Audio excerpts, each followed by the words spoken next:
Hello बच्चों, let's see this question. The question says, of all the mapping that can be defined from set A 1 2 3 4 to B 5 6 7 8 9, a mapping is randomly selected. The chance that the selected mapping is a strictly monotonic. इस question को बनाने के लिए सबसे main concept है हम लोगों का की कंसेप्ट. वो क्या है? की कंसेप्ट वो क्या है? NCR कॉम्बिनेशन का फॉर्मूला. NCR इक्वल टू होता है n factorial upon r factorial into n minus r factorial. इस फॉर्मूला को अप्लाई करके इस क्वेश्चन को हम लोग नॉर्मल तरीका से बना सकते हैं. बहुत आसान क्वेश्चन है.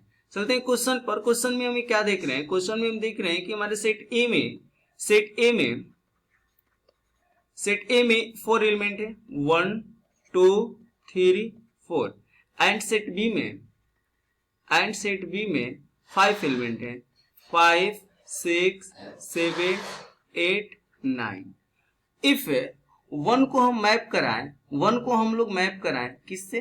तो 1 को मैप करा रहे हैं 5 से, 1 को मैप कराएं 6 से, 1 को मैपिंग कर रहे हैं 7 से, 1 को मैपिंग कर रहे हैं 8 से एंड 1 को मैपिंग कर रहे हैं 9 से.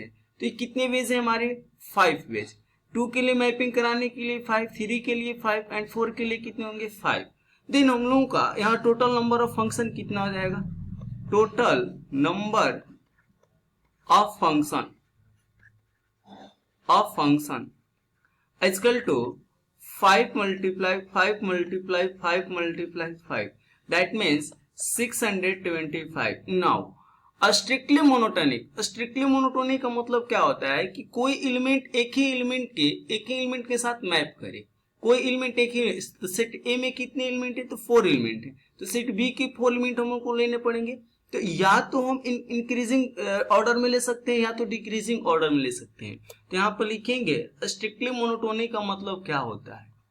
स्ट्रिक्टली मोनोटोनिक का मतलब होता है कि आइदर इंक्रीजिंग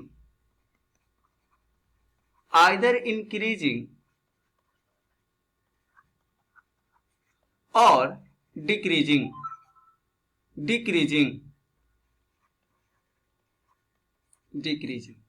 तो अगर इंक्रीजिंग ऑर्डर में ले तो हमारे पास टोटली कितने एलिमेंट है? सेट बी में कितने एलिमेंट है? 5. और हमको कितने सेलेक्ट करने हैं? तो 4, यानी 5 से 4 इंक्रीजिंग के लिए. और डिक्रीजिंग के लिए हमारे यही ऑर्डर हो जाएंगे 5 से 4. दैट मीन्स मेरा करने का मतलब है या तो अगर 4 एलिमेंट को सिलेक्ट करें तो कोई भी एलिमेंट सिलेक्ट कर सकते हैं. तो अगर इंक्रीजिंग ऑर्डर में सिलेक्ट करें तो हमारे पास 5 है, 6 7 8, ये 4 एलिमेंट. कोई भी गाइड 9 को गायब कर दिए इसलिए कि कोई भी 4 एलिमेंट को हम लोग सेलेक्ट करना है. तो ये हमारा इंक्रीजिंग के लिए होगा.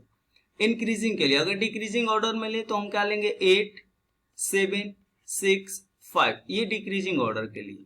तो हमारे पास इंक्रीजिंग के लिए 5 से 4 एंड डिक्रीजिंग के लिए 5 से 4. जब इसको सॉल्व करेंगे तो क्या होंगे? जब इसको सॉल्व करेंगे तो ये अगर फॉर्मूला को पुट करते हैं तो 5 factorial upon 4 factorial into 5 minus 4, that means 1 factorial plus same 5 factorial upon 4 factorial multiply 1 factorial. इसको सॉल्व करें हम तो ये हो जाएगा 5 इंटू 4 फैक्टोरियल, यानी कि जो 5 फैक्टोरियल को हम एक डिक्रीज के ऑर्डर में लिख सकते हैं और यहाँ पर 4 फैक्टोरियल को हम 4 फैक्टोरियल रहने देते हैं और 1 फैक्टोरियल की वैल्यू 1 होती है. Plus 5 into 4 factorial upon 4 factorial को 4 फैक्टोरियल 1 की वैल्यू 1. 4 फैक्टोरियल से 4 फैक्टोरियल कट गया, 4 फैक्टोरियल से 4 फैक्टोरियल कट गया. तो यहाँ से 5 और 5 कितना हो जाएगा? 10. यानी स्ट्रिक्टली मोनोटोनिक के जो वेज आए हमारे, कितने वेज आए? तो 10 है.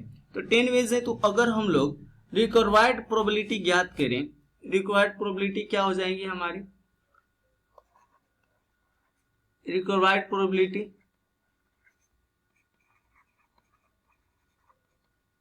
क्या हो जाएंगे? तो ये हो जाएंगे हम लोगों के टोटली हमारे कितने स्ट्रिक्टली मोनोटोनिक कितना आया? 10. एंड टोटल फंक्शन हमारे 625 है. तो 10 को अगर डिवाइड करें 5 से तो ये 2 टाइम्स और 625 को 5 से करें तो 125, यानी 2/125 हम लोगों का प्रोबेबिलिटी आया. तो देखते हैं ऑप्शन नंबर कितना में. तो हम लोगों का ऑप्शन है ऑप्शन नंबर, यदि फाइनल ऑप्शन नंबर हम लोग का बी है, यानी 2/125 आंसर होगा। I hope you understood it well. Best of luck. Thank you.